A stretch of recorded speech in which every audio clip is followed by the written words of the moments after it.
Everybody knows Pharrell Williams, the guy who made you clap along to Happy whether you wanted to or not, now running menswear at Louis Vuitton in Paris.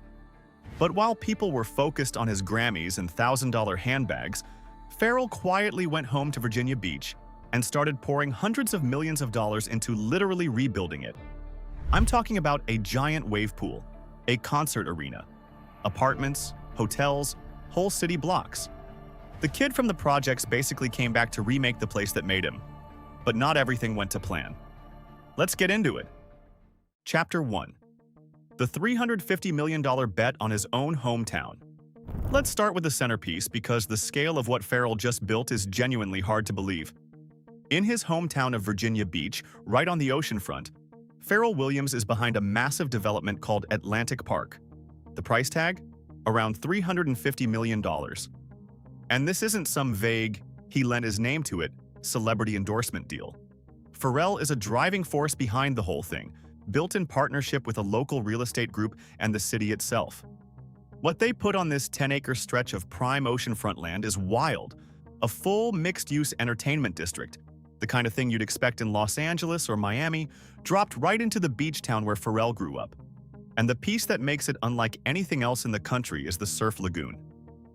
Picture this, a giant man-made lake right by the ocean that generates up to 1,000 perfect rideable waves every single hour using wave-making technology shipped over in 50 containers from Spain. It's the first urban wave pool of its kind in the entire United States. You can dial the waves up from gentle beginner rollers all the way to 7-foot barrels that pro surfers train on. So in a city that already sits on the actual Atlantic Ocean, Pharrell built a better, more reliable ocean next to it. That opened to the public in the summer of 2025, and it's the beating heart of the whole project. But here's the thing that makes this more than just a rich guy building a cool water park. This exact spot, this patch of land, had been sitting as a sad, empty parking lot for nearly 30 years. There used to be a beloved concert venue there called the Dome, a place where legends like Jimi Hendrix once played, and it got torn down in 1994 and just never replaced. For 3 decades, the most valuable land at the oceanfront was a hole in the city's heart. Pharrell didn't just build something shiny. He resurrected the dead center of his hometown. And to understand why that mattered so much to him, you have to understand where this guy actually started. Chapter 2. From the projects to a property empire. Here's the detail that turns this from a business story into something with real weight. Pharrell Williams didn't grow up rich. He grew up in the Atlantis Apartments, a subsidized housing complex in Virginia Beach. Public housing, that's the starting line. And that's not a footnote he tries to hide. It's the whole engine of the story. This is where he lived until he was 7, and it's the neighborhood where his musical life actually began, because it was around here, at a summer band camp, that a young Pharrell met a kid named Chad Hugo. The two of them would go on to form the Neptunes, the production duo that basically built the sound of early 2000s radio, the beats behind a huge chunk of the hip-hop and pop you grew up on. So the Virginia Beach that most people would leave behind the second they got famous? Pharrell never really cut the cord. In a full-circle move, when that same Atlantis housing complex he grew up in got sold and renovated years later, Pharrell stayed connected to it, using it as a place to recruit kids into his charity programs. He didn't run from where he came from. He kept showing up. Now, don't get it twisted. The man also lives extremely well. He's held onto a quiet private waterfront home in Virginia Beach that he bought back in 2003 for a pretty modest sum, a low-key anchor away from the flashy resort strip. But his bigger, flashier personal real estate has been a revolving door of trophy mansions in California and Florida, and he plays them like a market. He bought a contemporary place above Laurel Canyon in LA for around $7 million and flipped it years later for over $9 million. He grabbed a massive glass mansion in Beverly Hills from filmmaker Tyler Perry for about $15.5 million. A steel and glass showpiece with a 30-car motor court. Though that one actually got roasted online, with people saying it looked like an office park, and he ended up selling it at a loss. He's owned a 3-story penthouse in Miami with its own rooftop pool. And his current primary home is a $30 million French-style estate in Coral Gables, Florida. 9 bedrooms, a 2,000-bottle wine cellar, its own deep-water boathouse, which he reportedly snagged at a steep discount by closing fast right as the 2020 shutdowns hit. So to be clear, this is a wealthy man with wealthy man toys, and he's shrewd about them. But here's what's interesting, and what separates him from most celebrities. His personal mansions are in California and Florida. But his empire, the stuff he's actually building for keeps, he planted back home in Virginia. And the flagship of that empire almost didn't happen at all. Speaking of building something real and lasting instead of just flashing it, that is what pulled someone on our team to the Pulse R8 Smart Ring. It tracks your heart rate, your sleep, and your workouts straight from your finger. A week on a single charge, 100 days with the case, and it's fully waterproof. The part that got us was the price. Under $40, a fraction of what the big-name rings cost because it comes direct instead of through the retailers that mark everything up. If you're watching on your TV, pause and scan the QR code on screen with your phone camera, or tap the first link in the description. Now, back to the behind-the-scenes chaos that nearly sank the entire project. Chapter 3. The engineering nightmare under the wave pool. Building a giant wave pool a couple hundred feet from the Atlantic Ocean sounds glamorous. The actual construction was a brutal engineering fight most people never hear about, and it's genuinely impressive they pulled it off. Start with the water problem. Before they could build anything, crews had to pump out 74 million gallons of salty groundwater just to get the site dry enough to work on. 74 million gallons. That's the kind of number that sinks projects before they start. Then, because you're building heavy structures on soft coastal sand right next to the sea, they had to drive over 400 deep concrete piles into the ground just to anchor everything so it wouldn't shift or sink over time. And the wave lagoon itself had to be poured to an insane level of precision. The concrete basin had to be accurate to within a single inch across the entire thing, because the wave machinery is so sensitive that if the pool floor is even slightly off, the waves don't break right. And here's a stat that actually says something about how it was run. The whole build logged close to 1 million work hours without a single serious safety incident.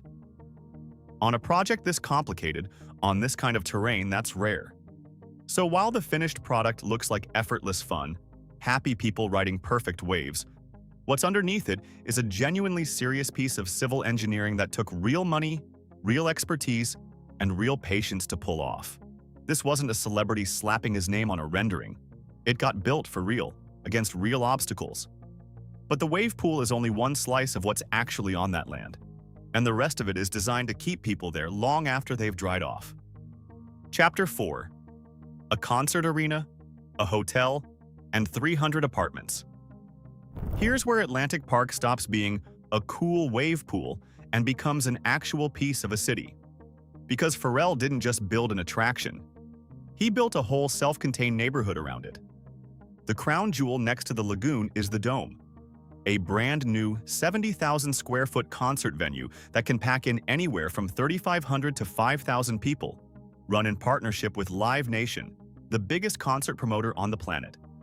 And the name is deliberate. It's a tribute to that original Dome venue that got torn down in 1994, the one where Hendrix and the Rolling Stones once played. Pharrell literally brought the music back to the spot where it died. It's even got retractable hangar doors that open the whole venue up onto an outdoor park on days when there's no show.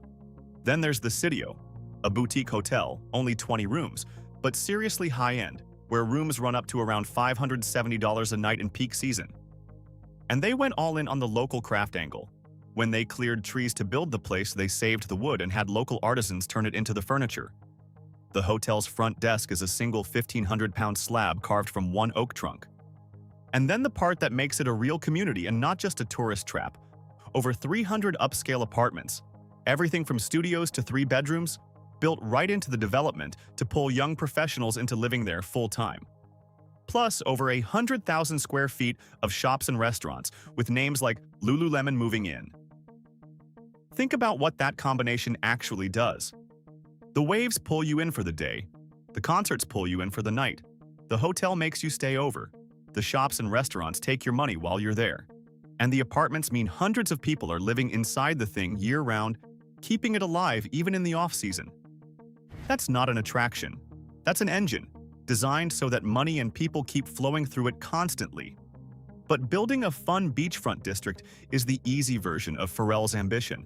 What he tried to do next was far bigger, and it's where the story takes a hard turn. Chapter 5. The $1.1 billion dream that collapsed. Here's where we have to be honest, because the title says he's rebuilding a city.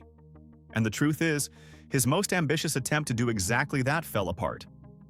And the story of how it fell apart is more revealing than any success. In the nearby city of Norfolk, Pharrell went after something staggering, a plan called the Wellness Circle, an estimated $1.1 billion redevelopment of a dead shopping mall site. 75 acres. And his vision wasn't just another mall. Working with a world-famous architect, the plan was to devote 2/3 of the entire site to public space, parks, and green infrastructure. The centerpiece was going to be a state-of-the-art sports and entertainment arena, seating up to 16,000 people. And Pharrell wasn't messing around. He reportedly entered direct talks with 2 national sports leagues to try to land an actual professional sports franchise for the region, plus over 1,000 homes, a hotel, offices, a school. It was, genuinely, an attempt to build a whole new piece of city from scratch. And it stalled out.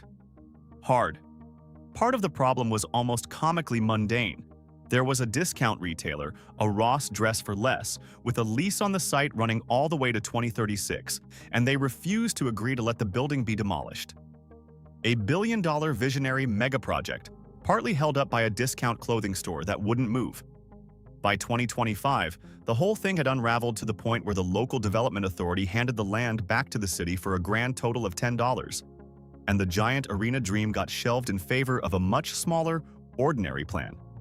A rec center, a library, a park.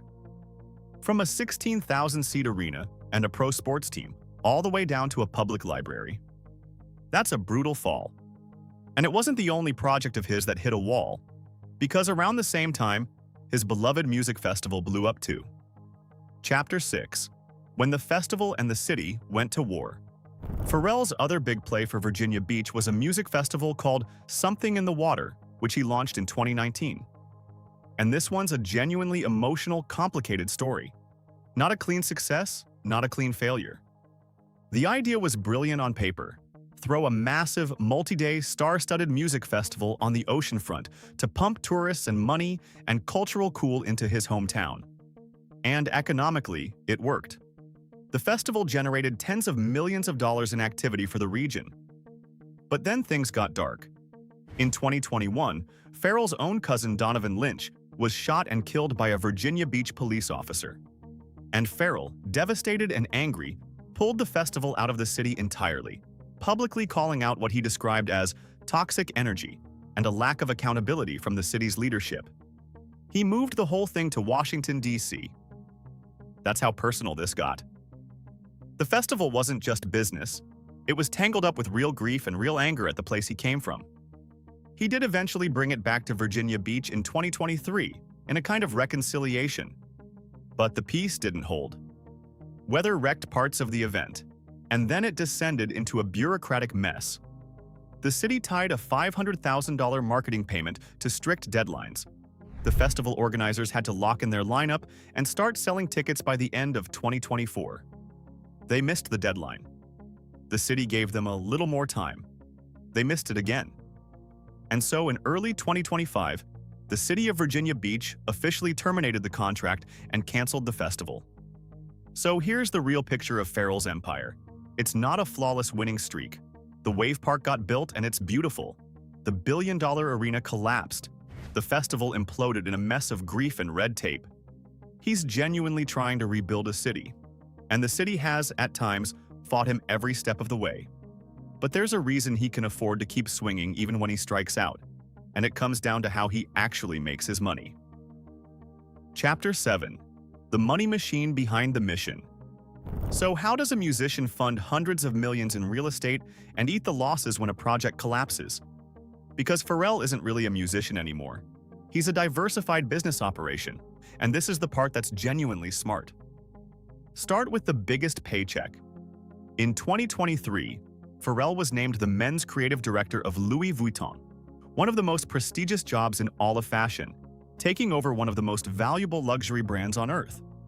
Reports peg his salary for that role at around $25 million a year, just for the fashion gig. And watch how he weaponizes even that. For one of his Louis Vuitton runway shows in Paris, he themed the entire collection around Virginia Beach surf culture. Wetsuits, board bags, luxury surfboards on the runway, basically using one of the world's biggest fashion stages to advertise his Atlantic Park surf project to a global audience of billionaires. The man turned a fashion show into a commercial for his real estate. And that's just one stream.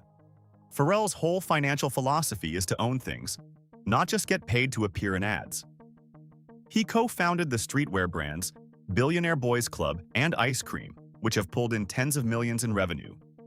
He launched his own skincare line, Human Race. He's got deep collaboration deals with Adidas, Chanel, Moncler. He even started his own auction company, Jupiter, to sell high-end collectibles and cut out traditional auction houses like Sotheby's. His first personal sale on it moved over $5 million of his own memorabilia. And his personal collection of stuff is staggering in its own right. Custom jewelry with pieces holding over 100 carats of diamonds. Ultra-rare watches worth close to $2 million each. A bespoke car collection, including a vintage Porsche hand-painted by a famous artist worth around $3.5 million. Add it all up and his net worth sits somewhere around $250 to $270 million. That diversified machine, fashion, brands, equity stakes, collectibles, is exactly what lets him pour money into his hometown and survive when a project like the Norfolk Arena goes to zero. But the money isn't even the most interesting part of why he's doing all this. Chapter 8. Why he's really doing this. Here's what makes Pharrell's empire genuinely different from a Mayweather or most celebrity real estate plays. The money and the mission are wired together on purpose. This isn't just wealth building with a charity bolted on the side. The whole thing is designed as one connected machine. Look at how the pieces link up. That high-tech surf lagoon at Atlantic Park? It's not only for paying tourists. Pharrell set up a program, backed by Adidas, that uses the wave pool to give free water safety, swimming, and surf lessons to local public school kids, including kids from the very Atlantis housing project he grew up in. So the fancy commercial attraction doubles as a pipeline, giving underprivileged kids from his old neighborhood access to something they'd never otherwise touch. Then there's education. In nearby Norfolk, he opened a completely tuition-free private school called Yellowhab, aimed at kids from low-income families, built around hands-on science and tech learning, funded entirely by donations and corporate partners like Cisco. He's not writing a check to a cause. He's building the institutions himself and running his commercial empire so it feeds them. So step back and look at the whole picture. A kid grows up in a Virginia Beach housing project, meets his musical partner at a local band camp, and becomes one of the most successful producers and designers alive. And instead of disappearing into a mansion in Beverly Hills and never looking back, he comes home and pours a fortune into physically rebuilding the place. A $350 million oceanfront district, a resurrected concert hall, a free school, surf lessons for kids from his old block. He even uses the biggest stages in the world to do it, turning a Louis Vuitton runway in Paris into a billboard for a surf park in Virginia Beach. Not all of it worked. The billion-dollar arena collapsed. The festival went up in flames. The city fought him.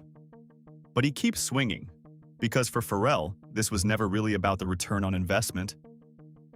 It's about dragging his hometown up with him. Most people who escape the projects spend the rest of their lives proving they got out. Pharrell spent his fortune proving he could go back in and rebuild it. Whether every project lands or not, that mission, that's the real empire. If stories about how the biggest names turn fame into empires that reshape whole communities are what brought you here, subscribe to Black Status and we'll keep delivering them. See you in the next one.